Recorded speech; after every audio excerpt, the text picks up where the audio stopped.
کوئی گل باقی رہے گا نہ چمن رہ جائے گا، پر رسول اللہ کا دین حسن رہ جائے گا۔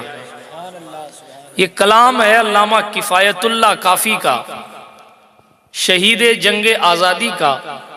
انگریزوں نے جب انہیں کالا پانی میں بند کر دیا اور پھانسی کے دار پر انہیں لے جایا جانے لگا، تو پھانسی کے تختے پر جانے سے ٹھیک پہلے 1 یا 2 دن قبل پوچھا گیا کہ تمہاری آخری خواہش کیا ہے، تمہاری آخری چاہت کیا ہے؟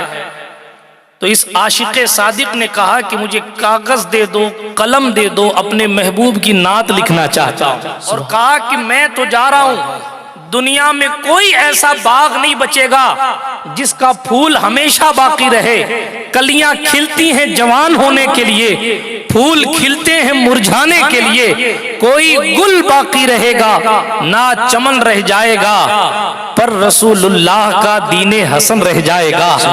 اطلس و کم خواب کی پوشاک پر نازا نہ ہو، اس تنے بے جان پر خاکی کفن رہ جائے گا۔ ہم سفیر و باغ میں ہے کوئی دم کا چہچہا، بلبلیں اڑ جائیں گی سونا چمن رہ جائے گا۔ نام شاہان جہاں مٹ جائیں گے لیکن یہاں، نام شاہان جہاں مٹ جائیں گے لیکن یہاں حشر تک نام و نشان پنجتن رہ جائے گا۔ حشر تک نام و نشان پنجتن رہ جائے گا۔ آج اکبر کے ڈھکوسلے والے دین الہی کا تذکرہ کرنے والے لوگ نہیں ہیں۔ آج جہانگیر کی جہانگیری پر گفتگو نہیں ہوتی، حسین کی شہادت پر گفتگو ہوتی ہے۔ آج بڑے بڑے بادشاہوں کے قلعوں پر باتیں نہیں کی جاتی، سیدہ زہرا کی جھوپڑی پر گفتگو کی جاتی ہے۔ کفایت اللہ کافی کہہ گئے نام شاہان جہاں مٹ جائیں گے لیکن یہاں حشر تک نام و نشان پنجتن رہ جائے گا۔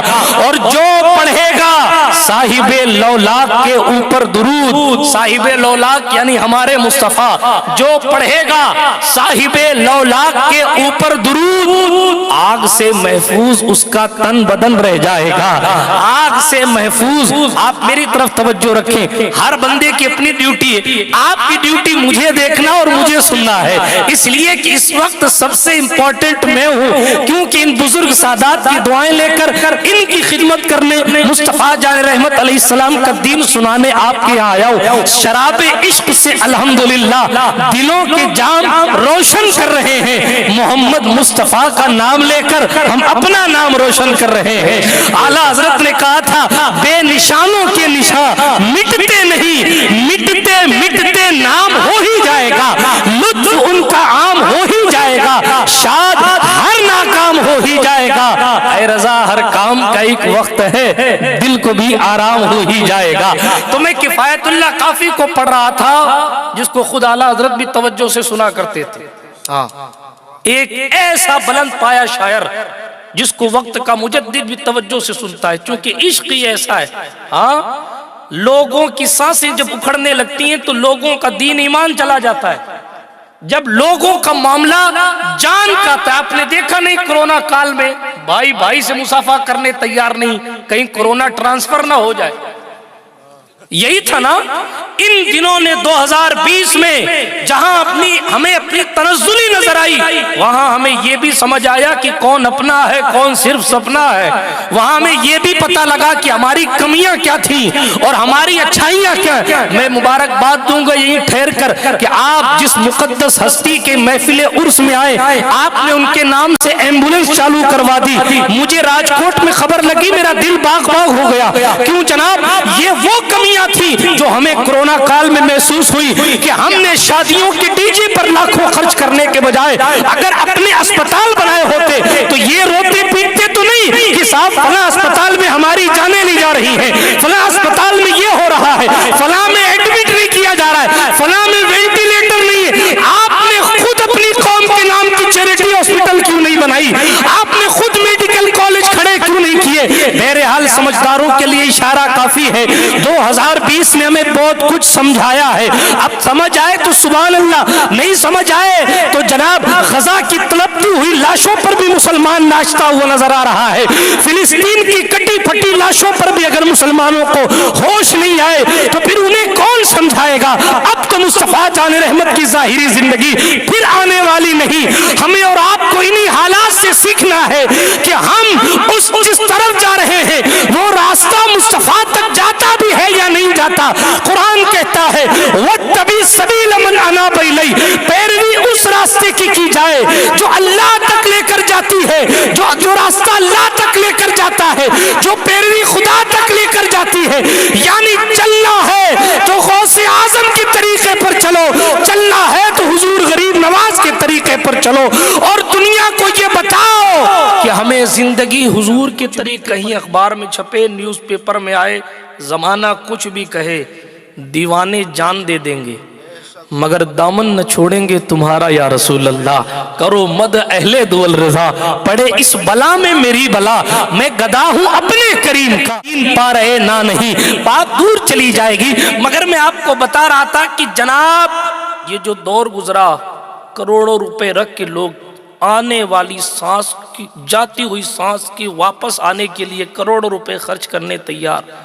جن لوگوں کی اتنی حیثیتیں کہ وہ ایک نہیں 100 وینٹیلیٹر مشینیں خرید کر صدقہ کر دیں, ایک ایک سانس کے لیے ترس رہے تھے, ایک ایک سانس کے لیے. بہتوں کو وفا مل کر دی زندگی نے, اور بہتوں سے زندگی نے وفا نہیں کی.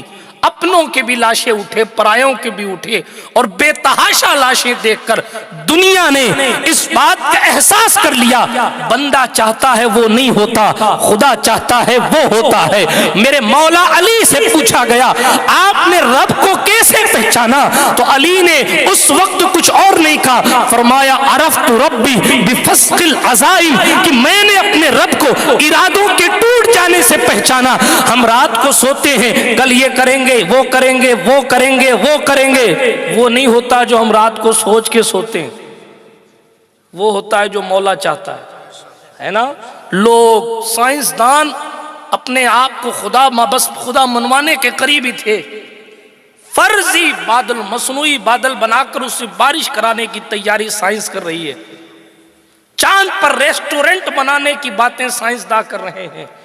اتنی اونچی اونچی باتیں کرنے والے لوگ, خدا نے ایک ایسا ذرہ بھیجا جو دکھتا نہیں, ہاں جو دکھتا نہیں, نہ دکھنے والا ذرہ اتنا طاقتور چھوٹا سا کہ اس نے پوری دنیا کے سسٹم کو ہلا کے رکھ دیا.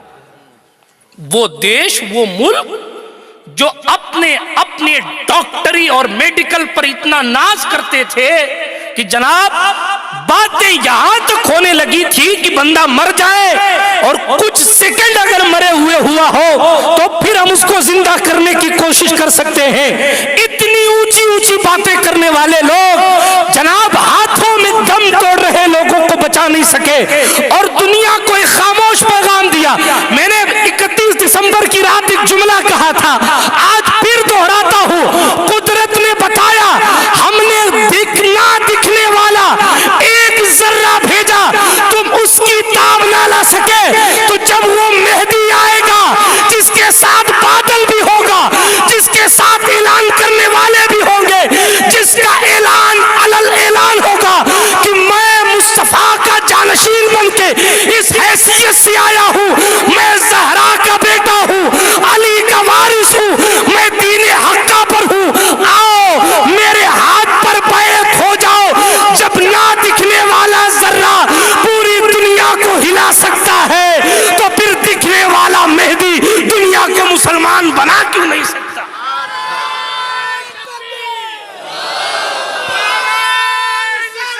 یا رسول اللہ.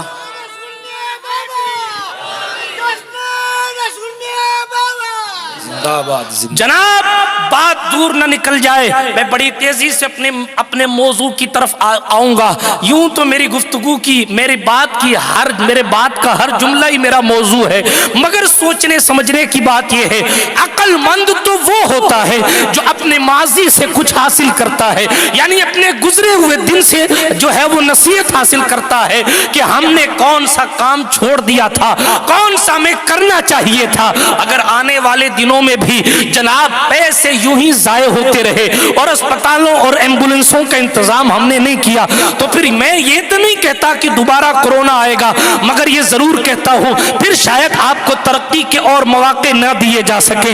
یہ ایک ایسی کنڈیشن ہے پوری دنیا اس وقت جہاں اپنے لاشوں پر ماتم کر رہی ہے، وہی جناب اپنی زبوحالی یعنی اپنی اکانومی کے ختم ہو جانے پر بھی ماتم کر رہی ہے۔